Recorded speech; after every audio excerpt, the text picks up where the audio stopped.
One bright and cool summer day, the Buddha took a walk along the forest path, simply enjoying the beauty of the earth. At a crossroad, he saw a man in grief praying earnestly. The man recognized the Buddha and fell on his knees.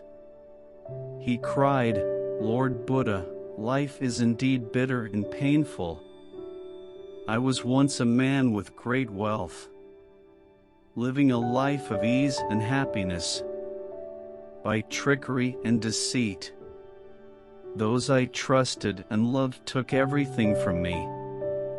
I am now a wretched man with no one to turn to. How many more times must I be reborn into this world of suffering before I can be liberated?" Pointing to the mango tree by the road, the Buddha said, "Do you see that mango tree?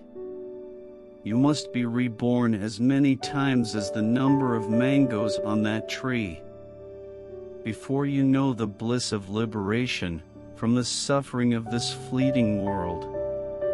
Seeing that there are at least dozens of mangoes hanging on the tree, the man got disappointed and said, "But Lord, I have lived a righteous life in accord with the precepts.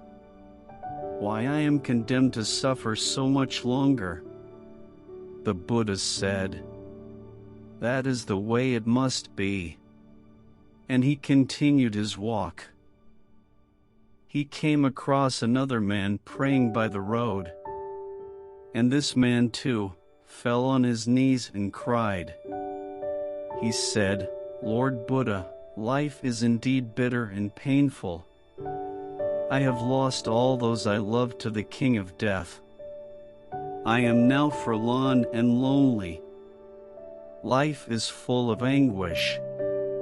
How many more times must I be born into this world of suffering before I know the bliss of liberation?" The Buddha pointed to the field of wild flowers along the road and said, "Before you know the bliss of liberation from the suffering of this fleeting world, you must be reborn as many times as the number of flowers in that field." Seeing so many hundreds of flowers in the field, the man cried, "But Lord, I have done many good deeds, and I have followed your teachings by heart. Why must I endure so much more suffering?" The Buddha said, "That is how it must be." And he continued on his way. When he came across a tamarind tree, another man fell down on his knees and cried before him. He said, "O Lord, life is full of suffering. During the day, I work hard like a slave under the hot sun. At night, I have nothing to sleep on except a pile of grass on the cold and damp earth. Life is nothing but hunger, thirst, and loneliness.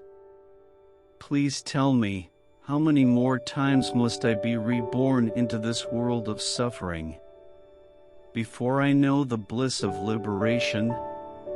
The Buddha looked up to the tamarind tree and said, "You see, each branch of this tree has many stems, and each stem has dozens of leaves. Look at that tamarind tree. Before you know the bliss of liberation from the suffering of this flitting world, you must be reborn as many times as the number of leaves on that tamarind tree." As the man looked up at the tamarind tree and its thousands of leaves, his eyes filled with tears of gratitude and joy. "How merciful," he said, and prostrated to the ground at the Buddha's feet. And it is said that to this day the tamarind seeds are the symbol of faithfulness and forbearance. If we observe, we will see how we approach any situation. It decides whether we shall be happy or sad. For some, 1,000 lifetimes may seem like the sorrow of eternity. And for some it shall pass like a blink of an eye. If we focus only on the sorrow in life, then it will be difficult to spend even one lifetime. But if we focus our attention towards the happiness in our life, then we shall be able to spend even thousands of lives happily. Therefore, do not dwell in pain. Do not dwell in suffering. Because just as the sun goes up and goes down every day, so does your suffering and happy days comes and go. Always be happy even in your worst times. And always remember that the sun always rises after the darkest night of sorrow. This is Buddha Bless You Motivational Stories. Thanks for watching and keep smiling.